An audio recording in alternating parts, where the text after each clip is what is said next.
നമസ്കാരം. നമ്മൾ കഴിഞ്ഞ തവണ പറഞ്ഞു നിർത്തിയ കഥയുടെ ബാക്കി തുടരാം. അങ്ങനെ അയാൾ ആകെ പേടിച്ചു. അപ്പോൾ ഭീകരജീവി പറഞ്ഞു, നിനക്ക് ഞാൻ മര്യാദയ്ക്ക് ഭക്ഷണം തന്നു, കിടന്നുറങ്ങാനുള്ള സൗകര്യം തന്നു, ഇത് കഴിഞ്ഞ് എൻ്റെ പൂന്തോട്ടം നശിപ്പിക്കുന്നോ ചോദിച്ചു. അപ്പോൾ അയാൾ പറഞ്ഞു, അയ്യോ ഞാൻ പൂന്തോട്ടം നശിപ്പിച്ചതല്ല, എനിക്കൊരു മോളുണ്ട്, അവളൊരാഗ്രഹം പറഞ്ഞു, അവൾക്കൊരു റോസാപ്പൂ വേണമെന്ന്, അത് പൊട്ടിക്കാൻ വേണ്ടി വന്നതാണ്, ഞാൻ വേറെ ഒന്നും നശിപ്പിക്കാൻ ഉദ്ദേശിച്ചിട്ടുണ്ടായിരുന്നില്ല. അപ്പോൾ ഭീകരജീവി പറഞ്ഞു, ആയിക്കോട്ടെ, അതൊന്നും എനിക്കറിയണ്ട, എന്തായാലും എൻ്റെ അനുവാദം കൂടാതെ നീ ഇതൊന്നൊരു പൂ പൊട്ടിച്ചില്ലേ, അതിന് നിനക്ക് ശിക്ഷയുണ്ട്. നിനക്ക് 3 പെൺമക്കളാണെന്നല്ലേ പറഞ്ഞു, അതിലൊരു മകളെ എനിക്ക് ഭാര്യയായിട്ട് തരണം, അല്ലെങ്കിൽ നിൻ്റെ കുടുംബം മൊത്തം ഞാൻ നശിപ്പിക്കും. അയാൾ ആകെ വിഷമിച്ചു. നീ പോയിക്കോ, 3-ാമത്തെ ദിവസം ഒരു കുതിര നിൻ്റെ വീടിൻ്റെ മുമ്പിൽ വരും, അതിൻ്റെ മുകളിൽ നിൻ്റെ മക്കളിൽ ഒരാളെ പറഞ്ഞേക്കണം. ശരി എന്ന് പറഞ്ഞു. അങ്ങനെ അയാൾ അവിടുന്ന് പോയി, ആകെ വിഷമിച്ച് പോയി. അവിടെ വീട്ടിൽ ചെന്നിട്ട് തൻ്റെ 3 പെൺമക്കളോടും പറഞ്ഞു കാര്യം ഇങ്ങനെ ഉണ്ടായെന്നു. അപ്പോൾ മൂത്ത മകൾ പറഞ്ഞു, അച്ഛാ, എനിക്കങ്ങനെ ഒരു വികൃത ജീവിയുടെ ഭാര്യയായിട്ടൊന്നും ജീവിക്കാൻ പറ്റില്ല, ഞാനതിന് തയ്യാറുമല്ല. കാരണം 3-ാമത്തെ കുഞ്ഞു അനിയത്തിയുടെ നിർബന്ധത്തിന് വേണ്ടിയിട്ടല്ലേ അച്ഛൻ റോസാപ്പൂ പൊട്ടിക്കാൻ പോയേ, അവളല്ലേ അതിന് ഉത്തരവാദി, അപ്പോൾ അവൾ തന്നെ പോട്ടെ. അപ്പോൾ 2-ാമത്തെ മകളും പറഞ്ഞു, അതുതന്നെയാണ് ശരി, ചെറിയ അനിയത്തി തന്നെ പോണ്ടേ എന്നാണ്. അങ്ങനെ പറഞ്ഞപ്പോൾ അദ്ദേഹത്തിന് ഭയങ്കര വിഷമമായി. 3-ാമത്തെ മകൾ പറഞ്ഞു, സാരമില്ല അച്ഛാ, നിങ്ങൾക്ക് എല്ലാവർക്കും സുഖമായിരിക്കാൻ വേണ്ടിയിട്ടല്ലേ ഞാൻ ആ ജന്തുവിൻ്റെ ഭാര്യയായിട്ട് അല്ലെങ്കിൽ ആ ജന്തുവിൻ്റെ വീട്ടിലേക്ക് പോയിക്കോളാം എന്നാണ്. അപ്പം ആകെ വിഷമിച്ചു വരുന്നു. എന്തായാലും 3-ാമത്തെ ദിവസം രാവിലെ കുതിര വീടിൻ്റെ മുമ്പിൽ വന്നു നിന്നു. അവൾ കുതിരപ്പുറത്ത് കയറിയിരുന്നു. കുതിര പാഞ്ഞു പോയി നേരെ ഈ വലിയ വീടിൻ്റെ മുമ്പിൽ ചെന്ന് അവളെ ഇറക്കി. അവളകത്തേക്ക് ചെന്നു. ഉണ്ടായ അതേ അനുഭവം. അവിടെ ഒന്നും ഒരു മനുഷ്യനെയും കാണാനില്ല. പറഞ്ഞ പോലെ ആ ഒരു മുറിയിൽ മേശപ്പുറത്ത് അവൾക്ക് ആവശ്യമായ ഭക്ഷണമൊക്കെ റെഡിയാക്കി വെച്ചിരുന്നു. അവൾ ഭക്ഷണം കഴിച്ചു.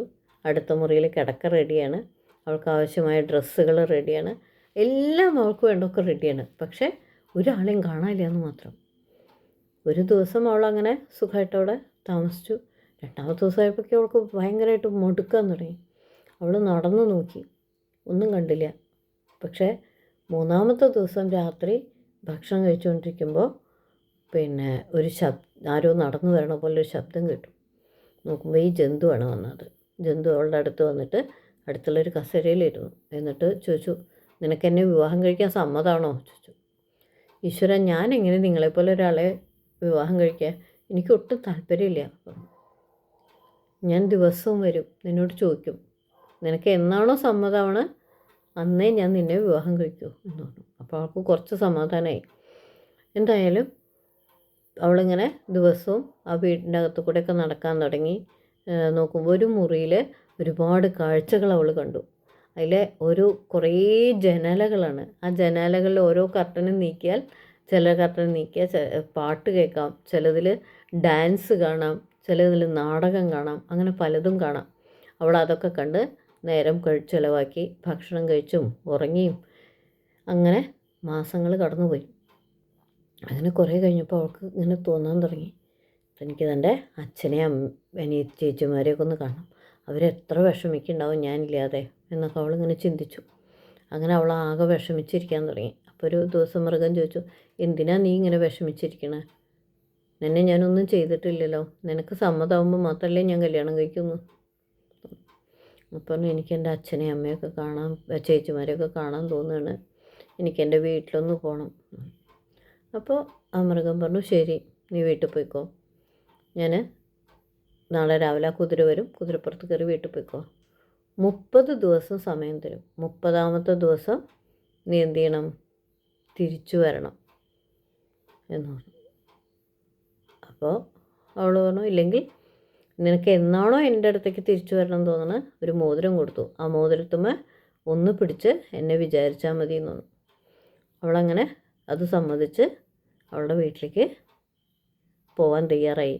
അവൾക്ക് കുറേ വസ്ത്രങ്ങളും പട്ടുവസ്ത്രങ്ങളും ആഭരണങ്ങളൊക്കെ കൊടുത്തു ചേച്ചിമാർക്ക് കൊടുക്കാൻ വേണ്ടിയിട്ട്. അതൊക്കെ വാങ്ങി പിറ്റേ ദിവസം അവൾ വന്ന് കുതിരയുടെ പുറത്ത് കയറി തൻ്റെ വീട്ടിലേക്ക് പോയി. ബാക്കി അടുത്ത ദിവസം പറയാം കേട്ടോ.